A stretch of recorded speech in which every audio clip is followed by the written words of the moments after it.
নমস্কার, আদাব। Crime petrol দস্তাকে আপনাদের সবাইকে স্বাগত।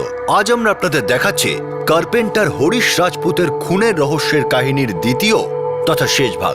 মুম্বাইয়ের যোগেশ্বরী এলাকার ভবানীনগর বস্তির হরিশ রাজপুত নামের এক কার্পেন্টারের কাছে 2012-র 11ই অক্টোবর রাত 9:30টার সময় কাজ সংক্রান্ত একটা ফোন আসে। হরিশ বেরোবার সময় তার স্ত্রীকে বলে যে বস্তিরই কারো ফোন এসেছিল আর কাজটা দেখেই সে আধ ঘন্টার মধ্যে বাড়িতে চলে আসবে।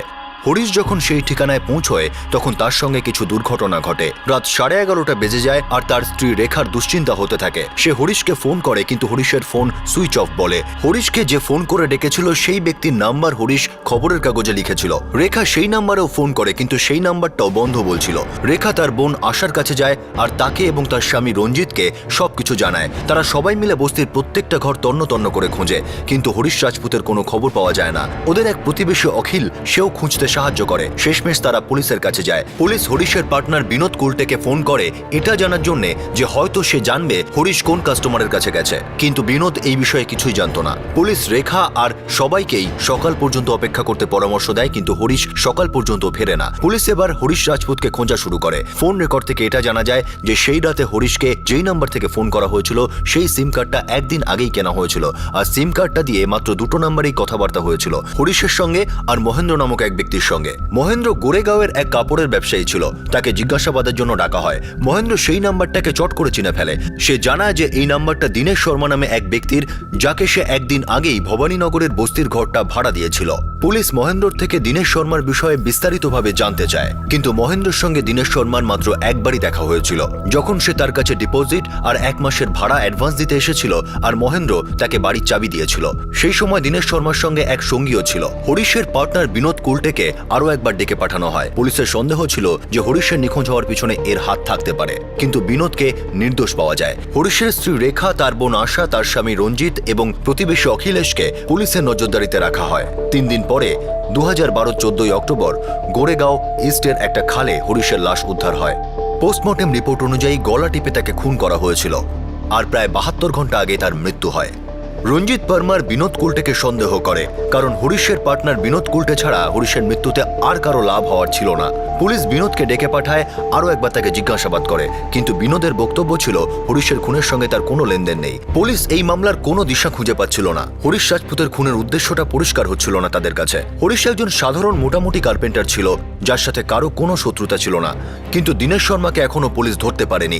মহেন্দ্র তার ভবানীনগর বস্তির ঘরটাকে ভাড়া দেওয়ার জন্য যে ব্রোকারের সঙ্গে কথা বলেছিল পুলিশ সেই সব ব্রোকারদের সঙ্গেও কথা বলে কিন্তু কোনো তথ্য পাওয়া যায় না। শেষমেশ পুলিশ একটা সূত্র পায় যখন মোবাইল সার্ভিস প্রোভাইডারের ফোন আসে। তিনি পুলিশকে জানান যে দীনেশ শর্মা ওই সিম কার্ডটা কোথা থেকে নিয়েছিল যেটা থেকে হরিশকে ফোন করা হয়। এই প্ল্যান তো হরিশ রাজপুতের বাড়ির পাশেই করা হচ্ছিল। স্যার এই বাড়িটা তো রঞ্জিত পারমারের।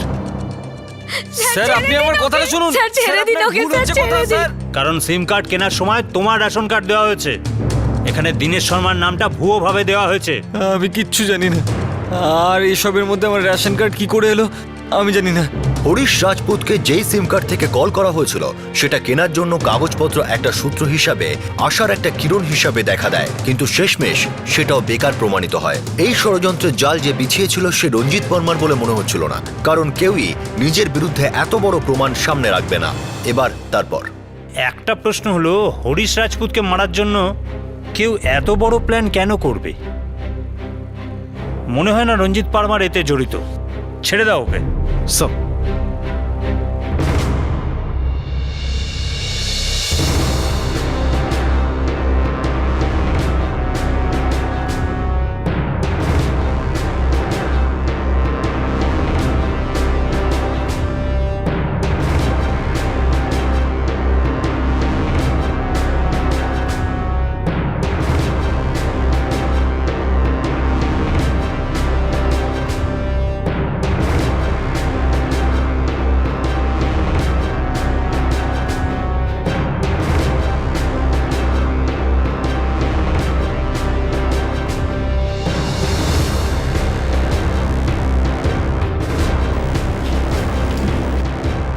স্যার কাজ নিয়ে কোনো ঝামেলা বলে মনে হয় না। কিছু না, কিছু তো থাকবে।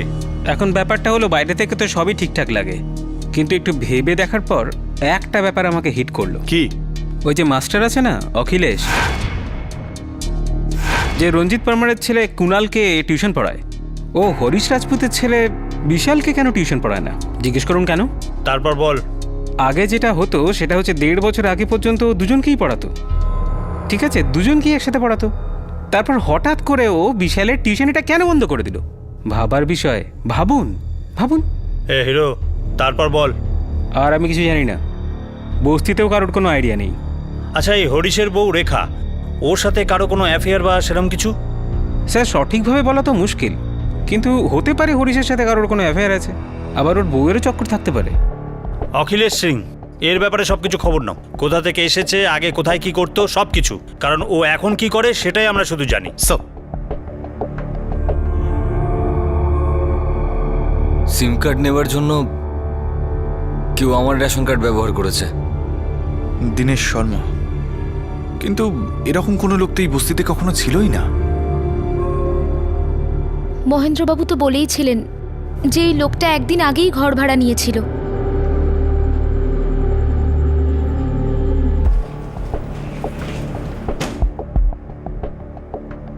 স্যার, এই অখিলেশ ভূপালের উমারিয়ার বাসিন্দা। 2011 তোর বিয়ে হয়েছিল। ওর স্ত্রী উমারিয়াতে ওর বাবা মায়ের সঙ্গেই থাকে।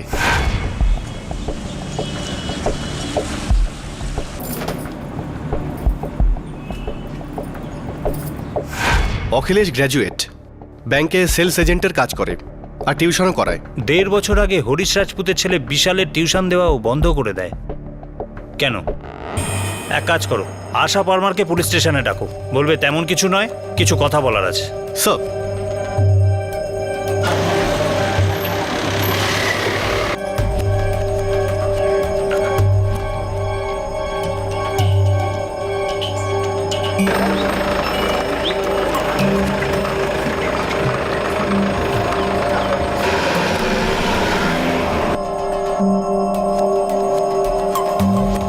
আপনি বলতে পারবেন দীনেশ শর্মাকে?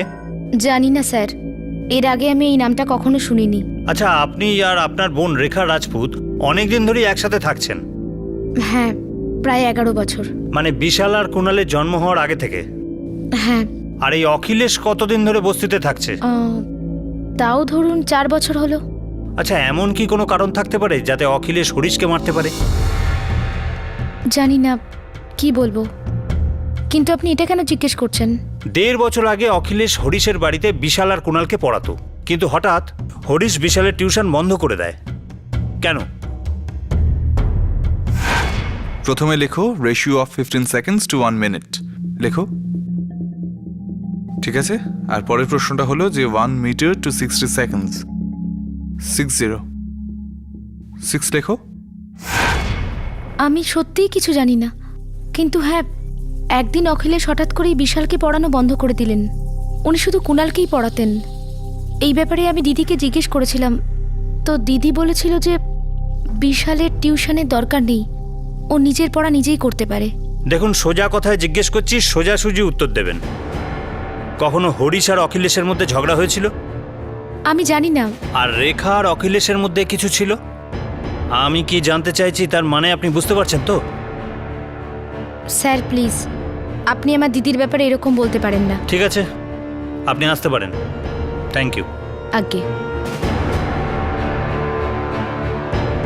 তুমি গিয়ে অখিলেশকে তুলে আনো, ও গিয়ে অখিলেশকে কিছু জানানোর আগেই। স্যার।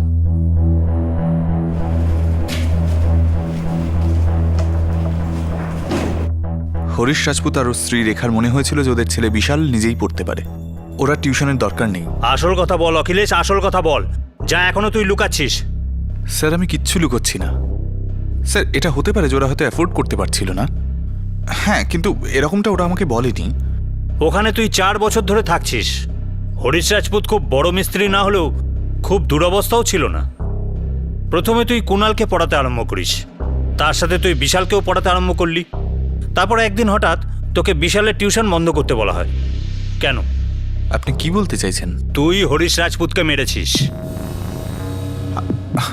এই ব্যাপারটার জন্য মেরে ফেলবো স্যার? আপনি কি বলছেন স্যার? স্যার, আমার জীবনে আমি সুখী, আমি বিবাহিত, আমার একটা সংসার আছে। আর সব থেকে বড় কথা হলো যে হরিশের সঙ্গে তো আমার কোনো শত্রুতা ছিল না।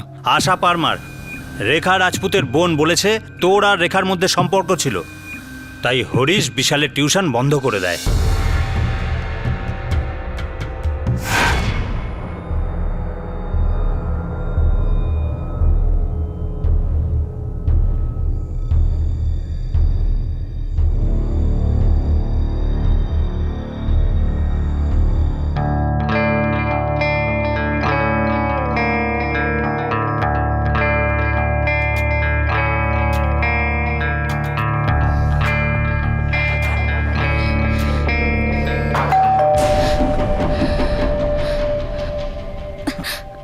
আরে দেখি কে এসছে।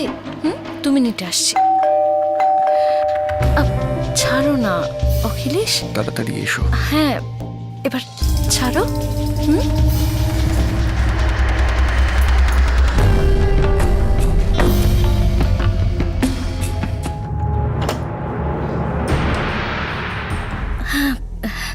তুমি এত তাড়াতাড়ি চলে এলে? শরীরটা ভালো লাগছিল না, তাই চলে এলাম। সকাল থেকে কিরকম সারা গায়ে জ্বর লাগছে। তুমি বসো না, আমি জল নিয়ে আসছি। দাও।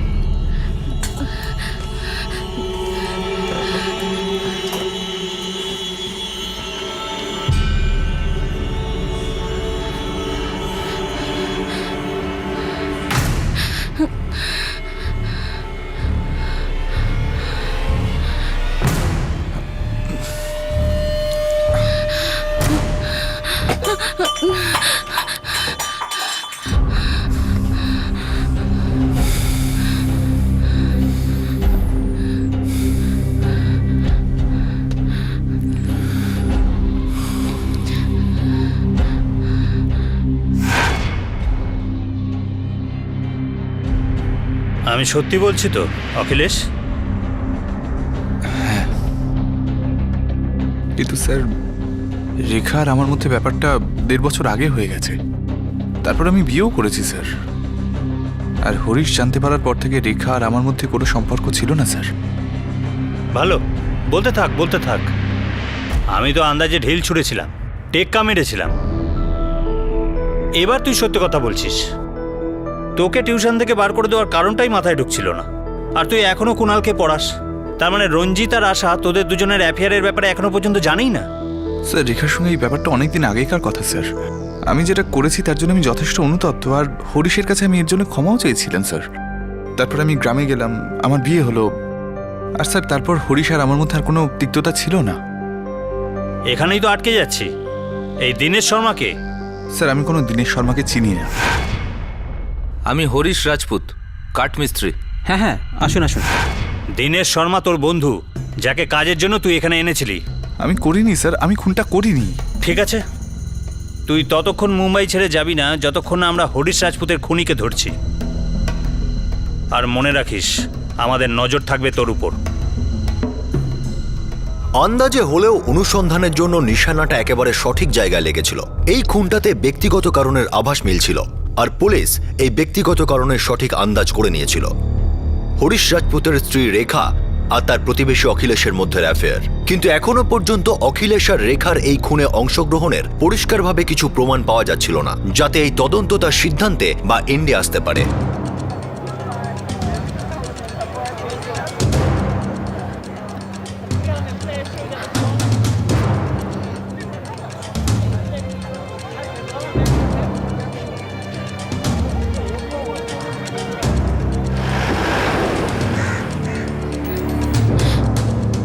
আমি জানি যে আমি ভুল করেছিলাম, কিন্তু আমি আমার স্বামীর খুন করতে পারি না। আমি আমার ভুলটা খুব তাড়াতাড়ি বুঝে গেছিলাম। আমি আমার স্বামী আর ছেলেকে খুব ভালোবাসি স্যার। রেখা, যতক্ষণ না আমরা নিজে থেকে এই কথাটা বার করলাম, তুমি এই ব্যাপারে আমাদের আগে কিছু বলনি। কারণ এইসব পুরনো কথা ছিল। সম্পর্ক ভেঙেছে সেটা অনেক দিন হয়ে গেছে, কিন্তু এর সঙ্গে আমার স্বামীর খুনের কোনো সম্পর্ক নেই। তাহলে হরিশ রাজপুতের মার্ডারের সাথে কিসের যোগ আছে তুমি বলে দাও। আমি জানি না, আমি কিচ্ছু জানি না। হ্যাঁ, আমি ভুল করেছিলাম। আমি অখিলেশকে ভালোবেসেছিলাম। হ্যাঁ, ও আমাদেরকে হাতে নাতে ধরেও ফেলেছিল। ও আমাকে তার জন্য অনেক কথাও শুনিয়েছিল, কিন্তু ও সত্যি খুব ভালো মানুষ ছিল স্যার। দেখো, আমি তোমাকে জোর করব না, তবু তুমি যেতে পারো। আমি কোনোদিন এটা ভাবিনি যে আমার ভালোবাসার এত খামতি থেকে যাবে, তার জন্য অন্যের দরকার পড়বে। আমাকে ক্ষমা করে দাও হরিশ, আমি এরকমটা চাইনি।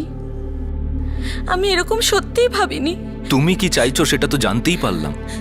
আমি তোমাকে আটকাচ্ছি না, তুমি যেতে চাইলে চলে যাও। ছেলেকে আমি সামলে নেব।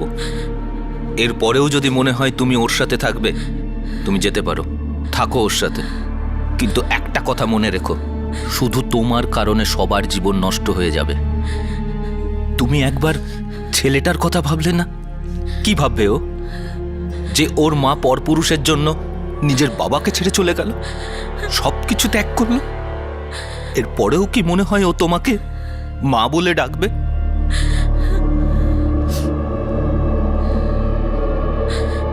আর হ্যাঁ, আজকের পর যেন অখিলেশকে এই বাড়িতে আমি না দেখি। এত বোঝানোর পরেও যদি তুমি না বোঝো, যেতে পারো। ছেলের কথা অন্তত ভেবে দয়া করে তুমি আর এসব করো না। এরপরেও যদি দেখি এইসব হচ্ছে, নিজেও শেষ হব আর তোমাকেও। মনে রেখো।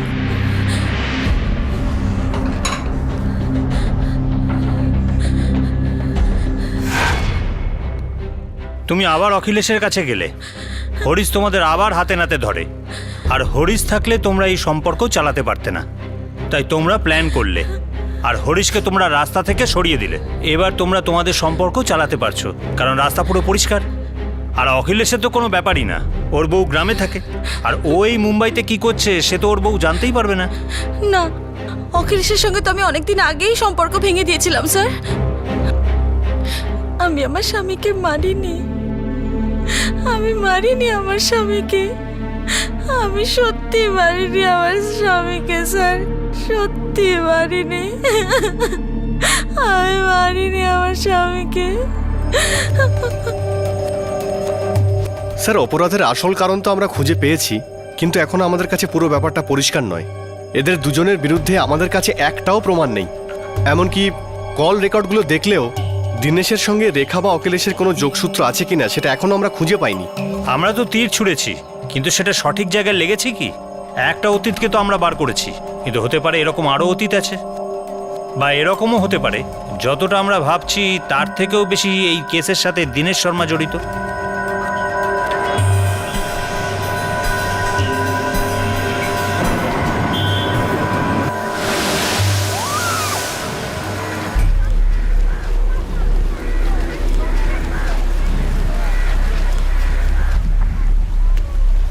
আমি কাল বেরোচ্ছি।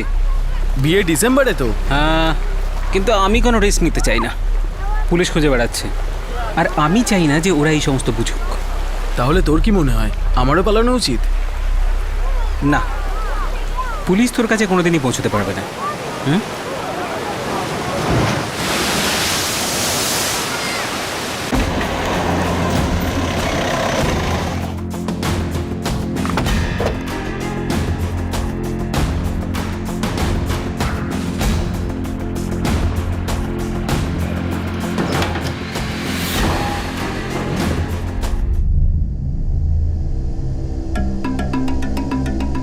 পুরো চান্স রয়েছে এই ঘরেই হরিশকে মারা হয়েছে।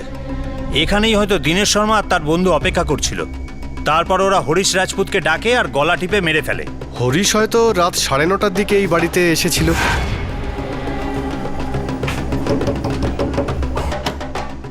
আমি হরিশ রাজপুত।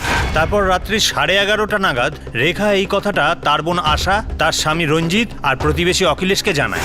আশা হরিশ বাইরে গেছিল, অনেক দেরি হয়ে গেছে, কিন্তু এখনো ফেরেনি। তারপর হয়তো সবাই মিলে এই হরিশ রাজপুতকে খুঁজছিল।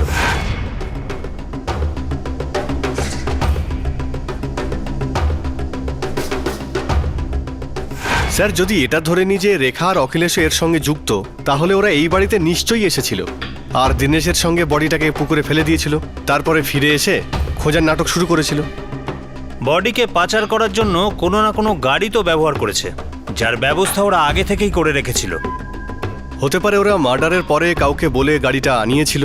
ওরা ওই রাতেই চান্স নিয়েছিল, হয়তো হরিশ রাজপুত কাজের বাহানায় আসতে পারে।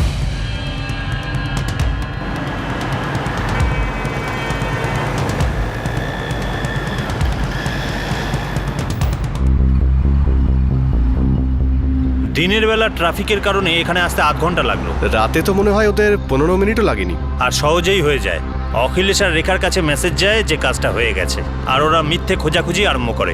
যদি এমনটা হয় তাহলে কোনো না কোনোভাবে কমিউনিকেট তো করেই ছিল। হরিশের সেলফোন আর দীনেশ শর্মা যে সিম কার্ডটা ব্যবহার করেছিল, দুটো নাম্বারই বন্ধ হওয়ার আগে লাস্ট লোকেশন বস্তি ছিল। তার মানে হলো এই মেসেজটাকে কমিউনিকেট করার জন্য কোনো সেলফোন ইউজ করা হয়েছিল। সব রেকর্ড বার করো। 2012-র 11ই অক্টোবরের রাতে বস্তি থেকে এই পর্যন্ত যত কল রাত 9:30 থেকে 11টার মধ্যে হয়েছে সব রেকর্ড বার করো। খুব বেশি কল হবেও না। সব রেখা আর অখিলেশের উপর সন্দেহ ছিল ঠিকই, কিন্তু তাদের এর মধ্যে যুক্ত থাকার কোনো প্রমাণ ছিল না। এদের সাথে ওই রহস্যময় দীনেশ শর্মারও যুক্ত থাকার কোনো যোগ ছিল না, যারা হরিশ রাজপুতকে খুন করার প্ল্যান রচনা করেছিল। পুলিশ এবার তাদের এই খুনের উদ্দেশ্যটা খুঁজে বার করার চেষ্টা করছিল।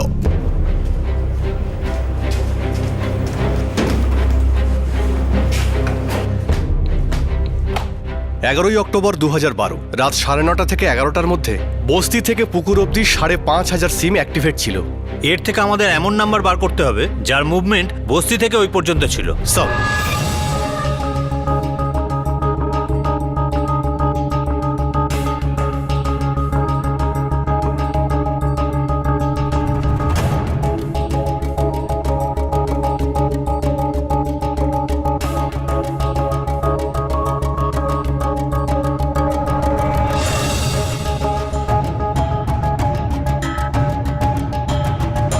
একটা নম্বর পেয়েছি যার এক্সাক্ট মুভমেন্ট বস্তি থেকে ওই পর্যন্ত 444-333-245।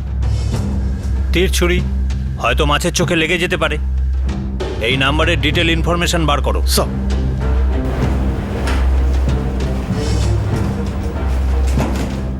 444-333-245। এই নাম্বারটা দামানের, কোনো রোহিত প্রকাশের।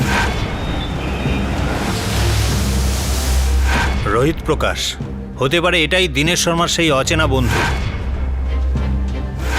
সব ইন্টারেস্টিংলি রোহিত প্রকাশ এই নাম্বার থেকে ওই রাতে 10:05 এই নাম্বারে কল করা হয়েছিল, যেটা ওই সময় বস্তির মধ্যে ছিল।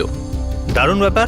এই নাম্বার 444-599-22 এটা ট্র্যাকিংয়ে দিয়ে দাও। হতে পারে এই লোকটাই আসল লোক যাকে আমরা এতক্ষণ ধরে খুঁজছি। স্যার, রোহিত প্রকাশের এই নাম্বারটা এই সময় ডিসকানেক্টেড আছে, কিন্তু আমার কাছেও দামনের ঠিকানা রয়েছে। গুড। সবার আগে তুমি এই দ্বিতীয় নাম্বারের লোকটার খোঁজ নাও। ঠিক আছে স্যার।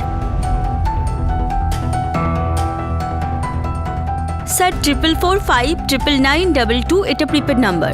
আপনার সঙ্গে আগে যে সিম নিয়ে কথা হয়েছিল ওই সিমের সাথেই রজনী মোবাইল সার্ভিস থেকে এই সিমটাও নেওয়া হয়েছে।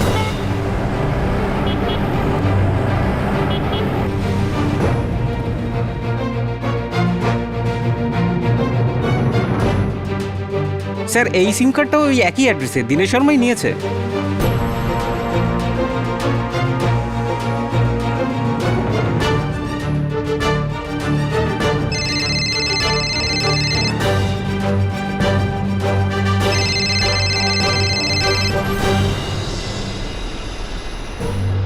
হ্যাঁ বলো। স্যার, এই দ্বিতীয় নাম্বারটাও দীনেশ শর্মার নামে নেওয়া হয়েছে, আর এটা রঞ্জিত পারমারের অ্যাড্রেস প্রুফেই নেওয়া হয়েছে। গ্রেট। তার মানে সব সূত্রই দীনেশ শর্মাকে ঘিরে রয়েছে, সব কিছুতেই। কিন্তু কেউ জানে না ও এখন আছে কোথায়, বা আদৌ আছে কি নেই। বা এটাও হতে পারে যে দীনেশ শর্মা শুধু একটা নাম, এই খুনের মাস্টার মাইন্ড আর খুনি হয়তো দুটোই আলাদা লোক। স্যার, আমার মনে হচ্ছে রহস্যের চাবিকাঠি যার কাছে রয়েছে তার নাম হলো রোহিত প্রকাশ। বেশ, তবে দামন চলো।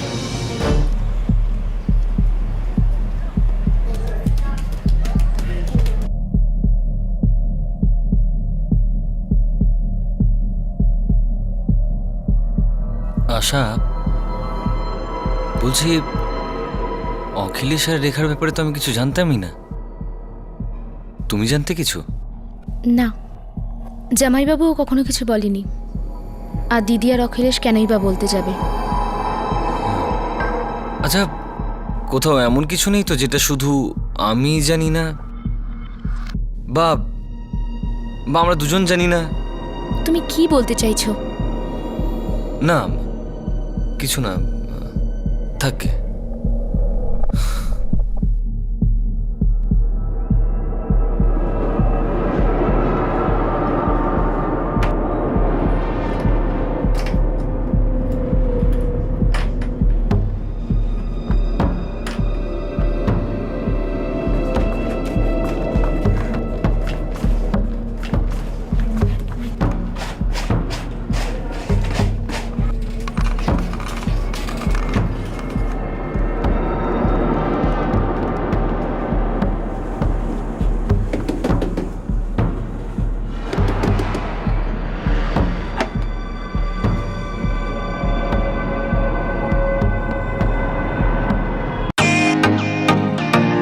ওয়েলকাম টু বিটেন world. How may assist you? নতুন ফ্ল্যাটের জন্য একটা স্ট্যান্ড ফ্যান আর কুলার নেব। এই পচা গরম থেকে একটু স্বস্তি চাই। বাজার চলতে সব ব্র্যান্ড তো আর ভরসাযোগ্য নয়। তার জন্য তো আমাদের ফ্যান আছে, all purpose bullet table fan, ceiling fan. আমাদের সিলিং ফ্যান কিন্তু 30 মাসের ওয়ারেন্টি সহ পাওয়া যায়।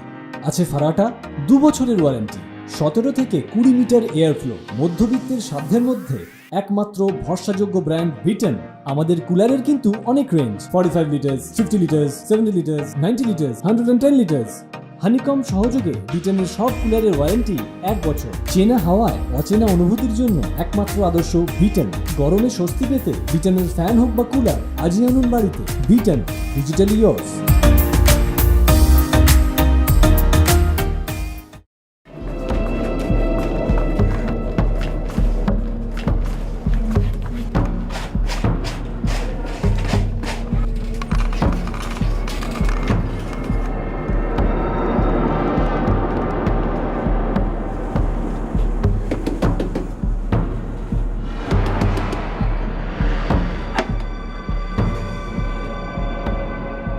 তুমি কি মেরেছো হরিশকে? না, আমি খুন করিনি কাউকে।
স্যার, G3 কল রেকর্ডস অনুযায়ী রোহিত প্রকাশের বাড়ি এটাই হবে।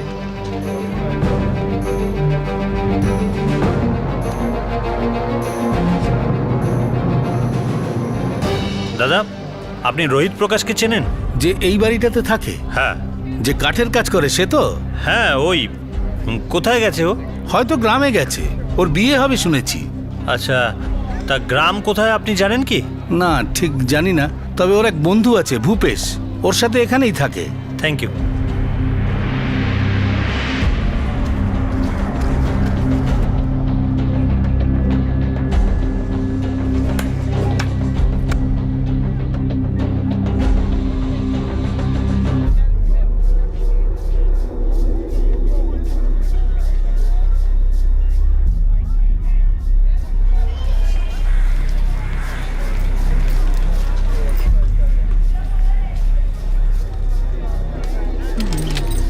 ভূপেশ, হ্যাঁ, রোহিতের সঙ্গে দেখা করতে চাই।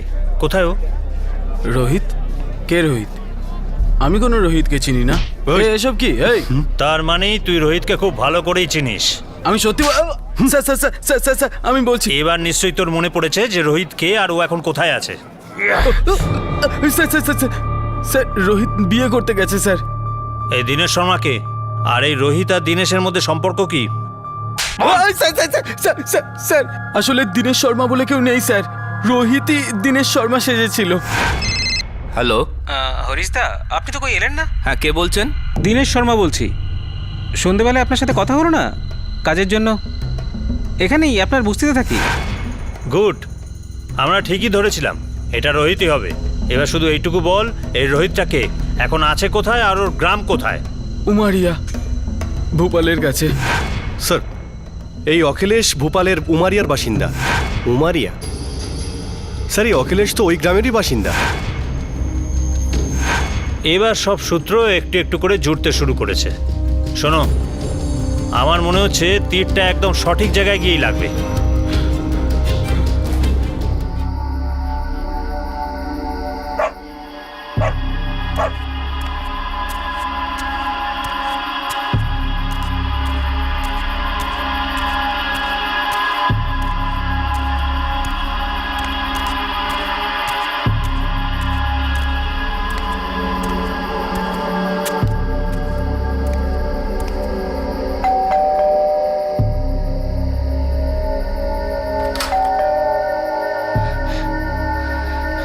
অখিলেশ, কি চাই তোমার? রেখা, আমি সবসময় তোমাকেই চেয়েছি। এখন কি চাই? আমি এই সমস্ত যা করেছি তোমার জন্যই তো করেছি। কি? তুমি আমার স্বামীকে মেরেছো?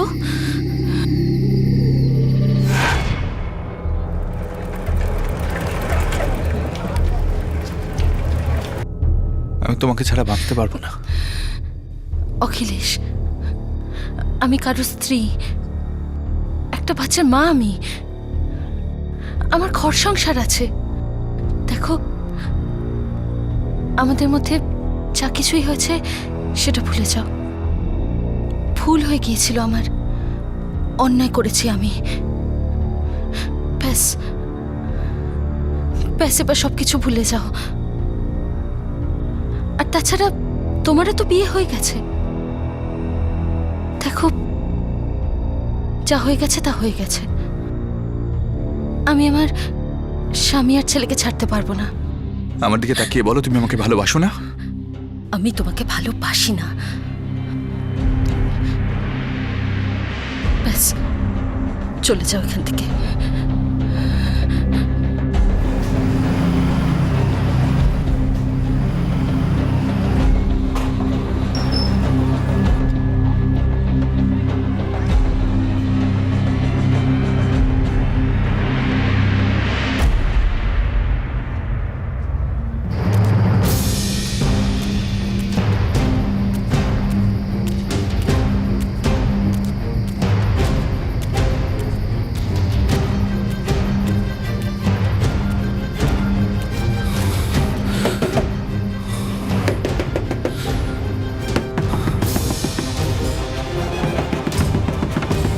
শালা মাস্টারের বাচ্চা, ছেলেদের পড়াস তবু এইটুকু করতে নেই? হ্যাঁ, শুধু অন্যের বউয়ের দিকে চোখ। তোকে তোর বাড়িতে এই জন্য শুধু মারছি যে এর সঙ্গে আমার বউ জড়িত। আমার মান সম্মান নিয়ে খেলা। তোকে আগেও বলেছিলাম না, বুঝিয়েছিলাম না? হ্যাঁ, বুঝিয়ানি? বল, তোর মাথায় ঢোকেনি? এরপরও যদি তুই আমার বউয়ের পেছনে ঘুরেছিস, তাহলে পুরো বস্তির সামনে তোকে মেরে তোর হাল খারাপ করে দেবো, বুঝেছিস? হারামজাদা।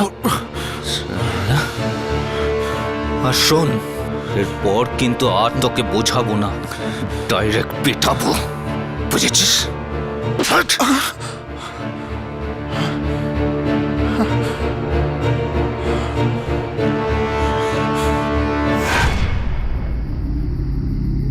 তুমি ওকে মেরে ফেললে? আমি সহ্য করতে পারিনি। ও আমার বাড়িতে ঢুকে আমাকে মেরে গেছে। আর তাছাড়া আমি তো তোমার সঙ্গে সারা জীবন কাটাতে চেয়েছি, আর এছাড়া তো অন্য কোনো রাস্তা ছিল না আমার সামনে। তুমি কি ভাবলে তুমি এরকম করে আমাকে পেয়ে যাবে? তুমি কি সারা জীবন শুধু আমার সঙ্গে থাকতে চাওনি?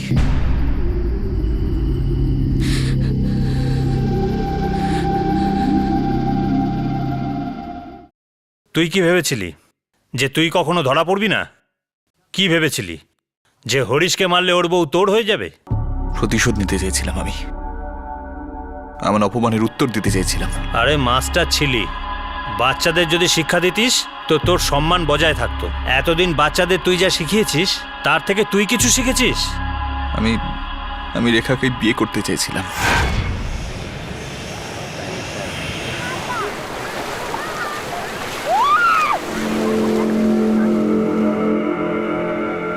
তো তুই কি চাইছিস? প্রতিশোধ, অপমানের প্রতিশোধ, আর সেটাও এমনভাবে যাতে 7 জন্ম মনে রাখে। চ তাহলে পেটাই বেটাকে। আমি রেখাকে বিয়ে করতে চাই। তুই তো বিয়ে করেছিস। করতে হয়েছে বাবা মার জন্য, কিন্তু ভালো আমি রেখাকেই বাসি। কিন্তু তুই তো বলেছিলি যে রেখাই তোর সঙ্গে থাকতে চায় না। হরিশ যতদিন বেঁচে আছে সেটা কি করে সম্ভব? তাহলে তুই চাইছিস যে হরিশ রাস্তা থেকে সরে যা? যদি তুই তাই চাস তাহলে আমি তোর জন্য এই কাজটা করব। সত্যি বলছিস? আমি করব, কিন্তু এর জন্য আমি কি পাবো সেটা বল। তোর বিয়ের সমস্ত খরচ আমি করব, সমস্ত খরচ। এটাই তো আমার দরকার ছিল। ভূপেশ, আমি তোকে কিছু টাকা দেব, কিন্তু এই প্ল্যানিংটা খুব ভালোভাবে করতে হবে। আমরা দুবার ট্রাই করেছিলাম কিন্তু কাজটা হয়নি। তারপর তুই রঞ্জিত পারমারের রেশন কার্ডটা চুরি করলি। হ্যাঁ, আমি চুরি করেছি, আর ওর একটা ডুপ্লিকেট করে আমি সিম কার্ড কিনি। দেখো, ভাড়া 8,000 টাকা, খুব জোর 500 কমাতে পারি, তার কম হবে না। ডিপোজিট কিন্তু 40,000ই নেব। ঠিক আছে, একটু সময় দিন, 2-3টে পার্টি আছে আমার কাছে, আমি দেখাচ্ছি। একটু তাড়াতাড়ি করো, আসলে কি বাড়িটা আমি লোনে নিয়েছি, তাই তাড়াতাড়ি ভাড়া দিতে চাই। আপনার নাম্বারটা দিন। হ্যাঁ, লেখো।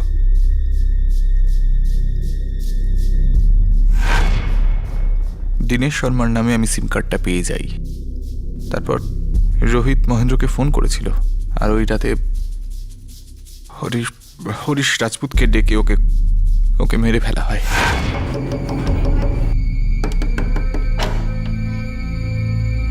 আমি হরিশ রাজপুত, কাঠমিস্ত্রি। হ্যাঁ হ্যাঁ, আসুন আসুন।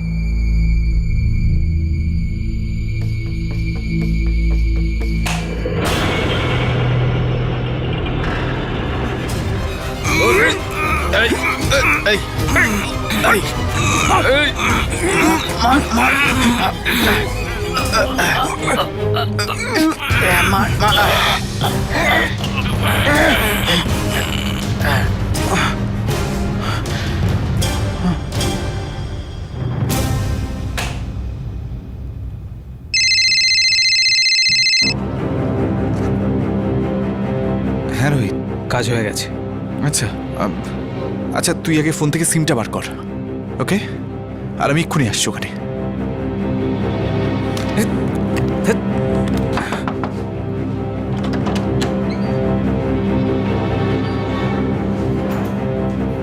ও চেঁচায়নি তো? না, আমরা সুযোগই দিইনি। ঠিক আছে, তাহলে বেরোনো যাক। কিন্তু একে তো বাইকে নিয়ে যেতে হবে। বাইক আমি চালাবো, তুই আর আমি আমাদের মাঝে একে বসাবো, ঠিক আছে? আর ভূপেশ, তুই বাইক নিয়ে আমাদের ফলো করবি। ঠিক আছে। ঠিক আছে, কিন্তু আমাদের সাবধান থাকতে হবে। চিন্তা করিস না, আমি বস্তির একটা গলি চিনি যেটা সোজা পুকুরের দিকে যাচ্ছে। 8 ঘন্টার মধ্যেই বেরোবো, ততক্ষণে রাস্তাও ফাঁকা হয়ে যাবে।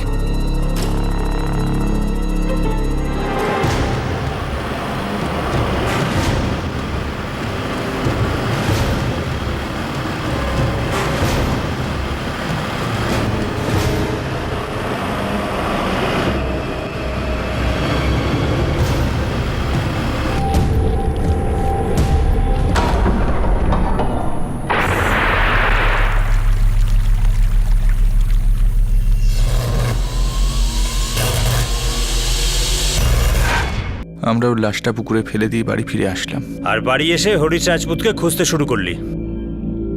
ভেবে খারাপ লাগছে। কি ভেবেছিলি হরিশকে মেরে তুই তোর প্রতিশোধ নিয়ে নিবি? ওর বউয়ের ভালোবাসা তুই পেয়ে যাবি?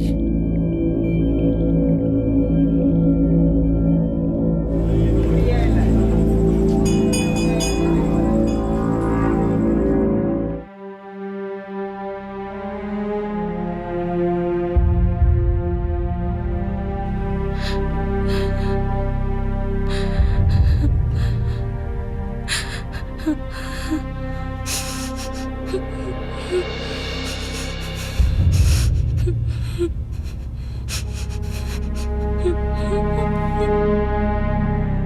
প্রকাশকে তার গ্রাম থেকে খুঁজে বার করা হয়। অখিলেশ, ভূপেশ আর রোহিত তিনজনই এখন জুডিশিয়াল কাস্টাডিতে আছে। পুলিশ চার্জশিট ফাইল করে ফেলেছে আর শীঘ্রই এই কেসে শুনানি শুরু হবে। প্রতিশোধের স্পৃহা আর প্রেম ব্যর্থ হয়ে যাওয়ার পাগলামো একজন মানুষকে নির্মম অপরাধের দিকে ঠেলে দেয়, যার ফলে অনেকগুলো মানুষ ধ্বংস হয়ে গেল, ভেঙে পড়ল। যেই মহিলার জন্য সে ছটফট করত তারই ছেলে অনাথ হয়ে গেল। তার নিজের স্ত্রীর জীবন এমন একজন স্বামী পেয়ে নষ্ট হয়ে গেল যার জন্য তার একটুও চিন্তা ছিল না। আপনি যখন চৌহদ্দি পেরিয়ে যান তখন সীমার মধ্যে থাকা অসম্ভব হয়ে যায়। এমন নয় যে রাগ হওয়াটা অস্বাভাবিক, কারো প্রতি আকর্ষিত হওয়াটাও স্বাভাবিক, কিন্তু তার পরিণাম প্রায় সবাই জানে। পাগলামো, নেশা, প্যাশন এগুলো মানুষের স্বাভাবিক প্রবৃত্তি, কিন্তু এর ফলে যেই অপরাধগুলি হয় সেগুলো সাধারণত অনেক বড় পাশবিক চিহ্ন রেখে যায়। আপনাদের সাথে আবার দেখা হবে ক্রাইম পেট্রোল 10 থেকে আরও একটা নতুন কেস নিয়ে। ততক্ষণ নিজের খেয়াল রাখবেন, সুরক্ষিত থাকবেন, আর মনে রাখবেন কারো প্রাণ নিয়ে আমরা আমাদের সমস্যার সমাধান করতে পারি না। জয় হিন্দ।